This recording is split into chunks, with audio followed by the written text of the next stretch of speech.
Halo sahabat SMK semua, semoga sahabat semua selalu dalam keadaan sehat walafiat, tak kurang sesuatu apapun. Nah, ini saya akan memberikan peringatan penting ataupun mengingatkan untuk sahabat-sahabat semua, kita jangan sampai menyesal ataupun gagal gara-gara hanya untuk material yang kita tidak tahu bagaimana cara memilih yang benar, gitu kan. Nah, ini kalau saya lihat pekerjaannya di sini terjadinya kurang pengawasan ataupun kurang teliti. Itu pasirnya banyak mengandung lumpur ataupun tercampur dengan tanah. Pasirnya mengandung lumpur dan tercampur dengan tanah.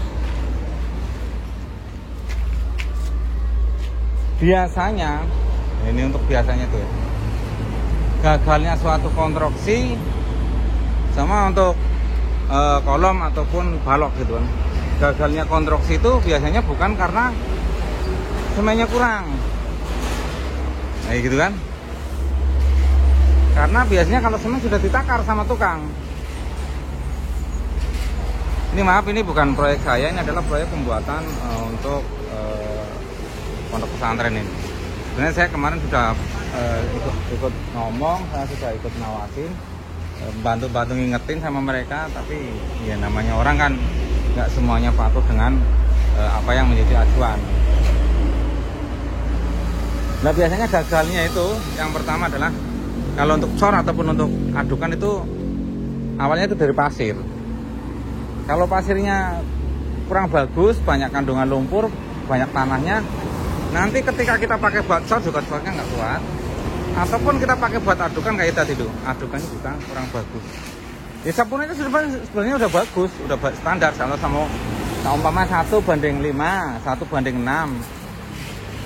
Cuma karena pasirnya banyak tanahnya, banyak lumpurnya, akhirnya semen yang kita campurkan itu hanya untuk melumuri lumpur ataupun netralisir lumpurnya saja, belum bisa maksimal.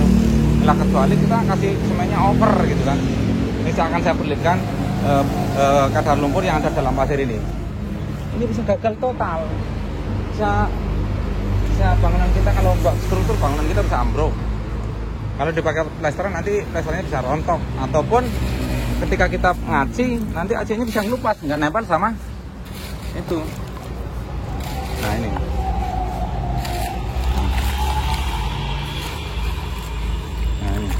nah ini, ya. Ini pasirnya kan warnanya kan coklat kayak gitu kan. Ini ketika kita cuci sampai bersih, warnanya sebenarnya pasirnya hitam. Nah, beda kan? Pasirnya hitam.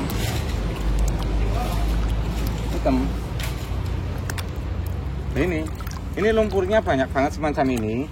Jadi nanti ketika kita pakai buat ngecor ataupun buat ngaduk, nanti yang ada itu semennya tidak fungsi karena banyak kandungan lumpur. Berarti semennya hanya campur dengan lumpur semacam ini, nanti hasilnya tidak akan maksimal.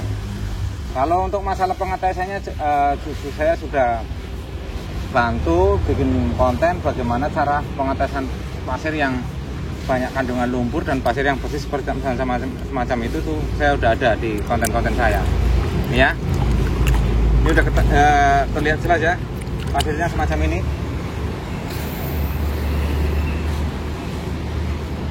Nah, kalau untuk split ini sendiri biasanya split kalau dari crusher semacam ini, splitnya ya karena kan awalnya batu, biasanya bersih. Cuma kotornya biasanya di lapangan. Di lapangan ketika dimuat sama truk, diturunnya di tanah yang kotor. Jadi splitnya juga kadang-kadang bercampur dengan lumpur kayak gitu. Ini kalau yang ini berarti ini sudah fatal, ini jelas.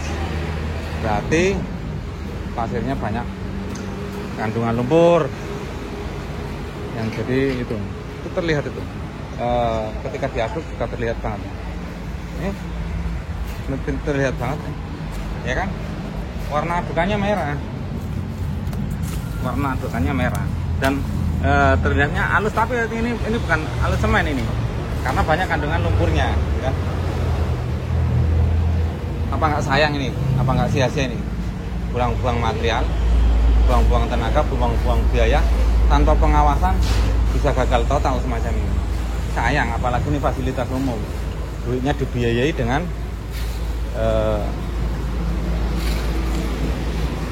hasil biaya dari banyak orang, tapi kurang diawasi karena kadang maaf gitu kan, tukang nggak begitu paham dengan masalah teknik bangunan, tidak tahu bagaimana cara memilih bahan material yang cocok. Ya alhasil seperti ini dong, pergi. Nah, alhasil semacam ini. Jadi yang membuat kadang-kadang kita itu menyayangkan. Kenapa? Kalau sama pasir kita kan tinggal ngomong sama supirnya, saya maunya minta pasir yang bagus, yang bersih. Ataupun kita bisa pilih kalau pasirnya lagi di daerah ini kurang bagus, kita bisa beli, datangkan dari daerah lain. Kalau di daerah Pemalang ini Pemalang Tegal itu pasir terbaiknya itu kalau nggak pasir abu batu, biasanya datangkan dari Weleri ataupun Gringsing. Pasir dari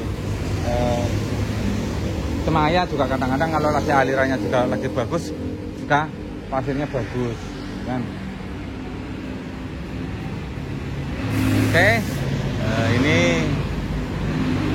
tutorial saya ataupun penjelasan dari saya bagaimana kita cara mensiasati agar jangan sampai bangunan kita dengan biaya yang gede, dengan biaya yang sama, tapi ternyata bangunannya gagal total ataupun tidak bagus untuk konstruksinya, tidak bagus untuk dinding-dinding penyekatnya, karena hanya gara-gara kita gagal memilih untuk material pendukung yang dari alam semacam ini.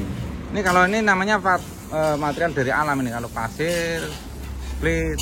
Nah kalau semen kan pabrikan, mereka berarti ada standarnya. Ketika mereka sudah berani bikin pabrik, mereka sudah bikin brand, otomatis sudah terawasi. Jadi mereka itu sudah terawasi untuk uji layaknya masalah kalau semen semacam itu yang barang pabrikan. Kecuali ini pasir, split ataupun batu bata kayak gitu. Ini karena itu pekerjaan tradisional ataupun home industry, biasanya kurang terawasi. Batu bata, terus pasir sama split. Oke, terima kasih. Itu informasi dari saya, mudah-mudahan ada manfaatnya. Salam dari kami, salam membangun.